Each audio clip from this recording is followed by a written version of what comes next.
नमस्कार दोस्तों, स्वागत है आप सभी का हमारे YouTube चैनल आर के योजना पर। वैसे तो सरकार द्वारा कई बड़ी महत्वाकांक्षी योजनाएं चलाई जा रही हैं। उन्हीं में से एक योजना है कन्यादान योजना। जी हाँ दोस्तों, इस योजना के माध्यम से सरकार की तरफ से आवेदन करने वाले व्यक्तियों को 1,01,000 रुपये की आर्थिक सहायता दी जाती है। जी हाँ दोस्तों, यदि आप भी अपनी बेटी की शादी करना चाहते हैं और आप भी सरकार की तरफ से 1,01,000 रुपये की आर्थिक सहायता प्राप्त करना चाहते हैं तो यह जानकारी आज की आपके लिए बहुत ही काम की है, जरूरी है। जी हाँ दोस्तों, इस योजना के नियम क्या रखे गए हैं, पात्रता और डॉक्यूमेंट, किन की डॉक्यूमेंट की आपको आवश्यकता होने वाली है आवेदन करते समय, कैसे आवेदन किया जाता है, संपूर्ण जानकारी डिटेल वॉइस में आपको यहाँ पर मिलने जा रही है। वीडियो को आप अंत तक देखिएगा, तभी जानकारी आप अच्छे से जान पाएंगे। वीडियो की शुरुआत करने से पहले हमारा आपसे निवेदन है, यदि आप हमारे चैनल पर पहली बार हैं तो चैनल को सब्सक्राइब कर लीजिएगा।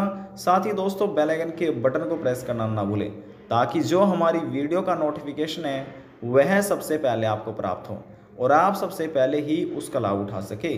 चलिए दोस्तों, वीडियो की शुरुआत कर लेते हैं।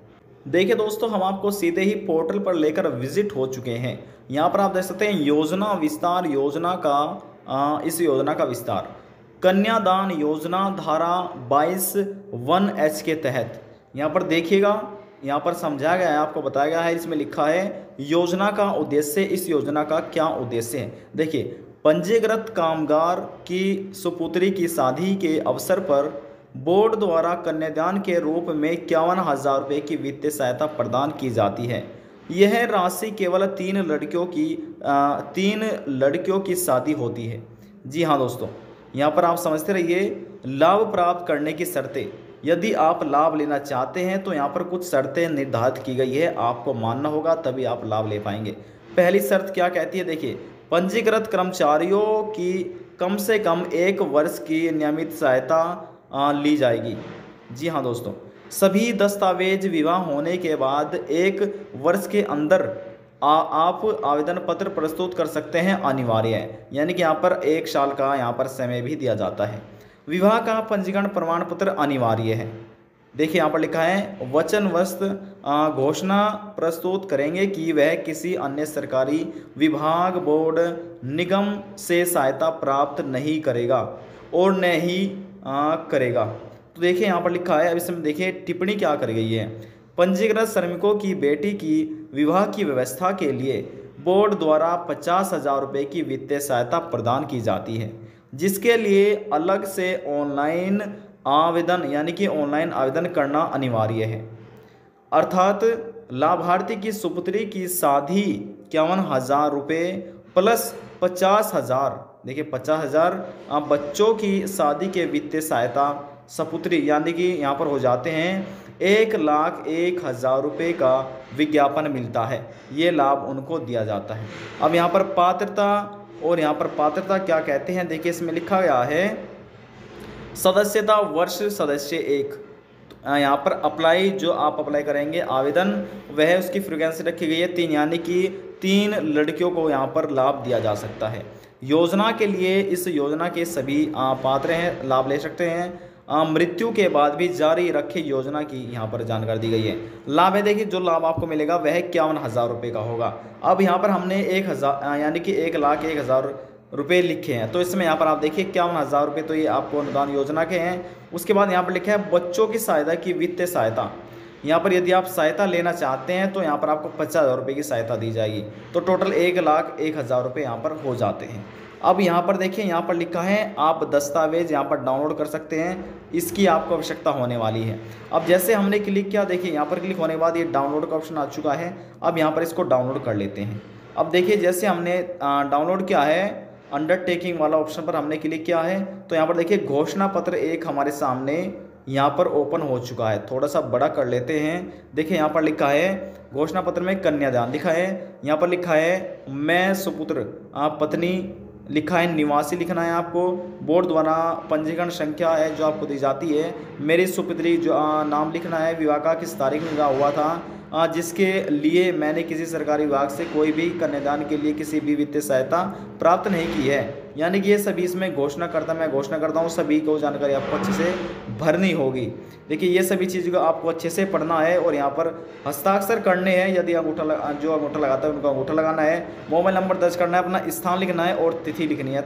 यहाँ पर जो तारीख है वह तारीख आपको लिखनी है। ये सभी चीज़ें आपको पढ़ना होगा। देखिए इतना आपको समझ आ चुका है। देखिए एक तो यहाँ से आपको डाउनलोड करना है जो हमने आपको बताया, एक लिखा है कार्य पर्ची डाउनलोड, तो आपको भी इसको डाउनलोड करना होगा। देखिए जैसे हमने डाउनलोड किया, देखिए यहाँ पर लिखा है निर्माण कामगार के रूप में किए गए कार्यों के लिए प्रमाण पत्र। तो ये सभी चीज़ें यहाँ पर आपको डाउनलोड कर लेनी है और यहाँ पर इस चीज़ को आप भर सकते हैं। देखिए या तो आप स्वयं भर सकते हैं या फिर जहाँ पर आप ऑनलाइन आवेदन कराने के लिए जाएंगे नज़दीकी CSC जन सुविधा केंद्र पर, तो वहाँ पर आपको ये सभी चीज़ें पहले ही मौजूद मिलेगी, तो वहाँ से आप ये सभी चीज़ें भरवा सकते हैं। देखिए इतना आपको समझ आ चुका है। अब यहाँ पर हम आपको सीधे जो नियम हमने बता दिए हैं, डॉक्यूमेंट के बारे में बताते हैं और आप कैसे लाभ ले सकते हैं इसकी जानकारी आपको दे देते हैं। देखिए दोस्तों हम यहाँ पर स्क्रॉल डाउन कर लेते हैं। निम्न प्रकार के दस्तावेज होने चाहिए, ये आपके डॉक्यूमेंट है, आवश्यकता होने वाली है जब आप आवेदन करेंगे। मूल निवास प्रमाण पत्र, जाति प्रमाण पत्र, श्रमिक card, ration card, BPL card. इसके बाद आपके आ जाते हैं यहाँ पर परिवार का सालाना आय प्रमाण पत्र, यानी कि आय प्रमाण पत्र की आवश्यकता होने वाली है। बैंक अकाउंट पासबुक यहाँ पर आपके पास होनी चाहिए और विवाह प्रमाण पत्र आपके पास होना चाहिए कि यहाँ पर संपन्न विवाह हुआ है। दूल्हे एवं दुल्हन का आय प्रमाण पत्र और पुनर्विवाह, यदि कोई दूसरी शादी करता है पुनर्विवाह, देखिए लिखा है पुनर्विवाह हेतु तलाकशुदा प्रमाण पत्र की आवश्यकता होगी। आवेदक व्यक्ति की पासपोर्ट साइज फ़ोटो भी यहाँ पर होने चाहिए और मोबाइल नंबर भी दिया होना चाहिए। ये अब तो यानी कि डॉक्यूमेंट की बात थी। यहाँ पर अब बात करते हैं निम्नलिखित पात्रता एवं शर्तों को पूरा करना होगा। शादी शगुन योजना हेतु आवेदन करने के लिए लाभार्थी राज्य का मूल निवासी होना चाहिए, नागरिक होना चाहिए, तभी वह लाभ ले सकता है। लाभार्थी बालिका की जो आयु निर्धारित की गई है योजना के अंतर्गत वह 18 वर्ष रखी गई है। दूल्हे की जो आयु है वह होनी चाहिए 21 वर्ष, यदि इससे कम है तो वह लाभ नहीं ले पाएंगे। एक परिवार की अधिकतम 3 बालिकाएं हरियाणा कन्यादान योजना के तहत लाभ प्राप्त कर सकते हैं, पात्र माने जाएंगी। जी हाँ दोस्तों, यदि विधवा या तलाकशुदा महिलाएं पुनर्विवाह करना चाहती हैं तो वह योजना के अंतर्गत आर्थिक सहायता राशि प्राप्त करने हेतु पात्र माने जाएंगी, उनको भी लाभ दिया जाएगा। आवेदक नागरिक को शादी होने जाने के बाद सभी दस्तावेजों को 1 वर्ष के अंदर प्रस्तुत करना आवश्यक है। देखिए मान लीजिए यहाँ पर आपकी शादी हो चुकी है, देखिए यहाँ पर शादी हो चुकी है आपकी बेटी की, तो यहाँ पर जैसे आपकी बेटी की शादी हो गई है तो आप 1 वर्ष के अंदर ये सभी कार्य पूरा कर सकते हैं। देखिए यदि आपकी शादी हो चुकी है, आप यह वीडियो देख रहे हैं, तो आपको ये सभी कार्य करना है। और यदि आप अपनी बेटी की शादी कर चुके हैं या करना चाहते हैं तो आप फिर भी यह जानकारी आपको अच्छे से देखनी है, समझनी है और नियमों का पालन करना होगा। देखते हैं, लिखते हैं कन्यादान योजना के माध्यम से लाभार्थी की कम से कम 1 वर्ष की सदस्यता पूर्ण होनी चाहिए। जी हाँ दोस्तों, अब यहाँ पर देखिए तहसीलदार, श्रम आयुक्त या ग्राम पंचायत अधिकारी किसी एक में से शादी का कार्ड कन्यादान योजना हेतु प्रमाणित होना चाहिए, तभी वह लाभ प्राप्त करवाएंगे।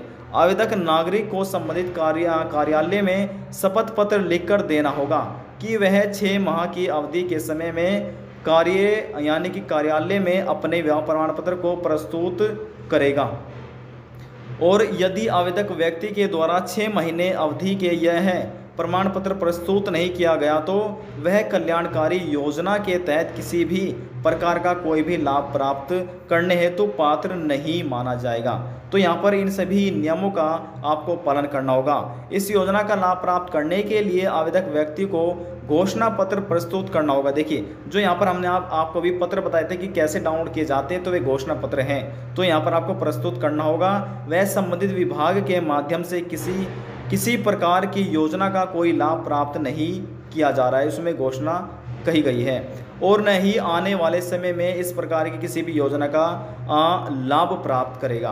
तो कुछ यहाँ पर नियम रखे गए हैं जो आपको पालन करने हैं। और देखिए यहाँ पर हमने डॉक्यूमेंट बता दिए, दस्तावेज बता दिए हैं और नियम आपको समझा दिए हैं। आप आवेदन कर सकते हैं नज़दीकी CSC सेंटर पर जाकर, जन सुविधा केंद्र पर जाकर। जितने भी हरियाणा राज्य के अधीन आने वाले व्यक्ति हैं तो यहाँ पर हमने आपको बताया कि वे कैसे आवेदन कर सकते हैं। जो यह योजना चलाई गई है कन्या अनुदान योजना, यह हरियाणा राज्य सरकार द्वारा चलाई गई योजना है। यदि आप हरियाणा राज्य के अधीन आते हैं तो आप इस योजना का लाभ प्राप्त कर सकते हैं।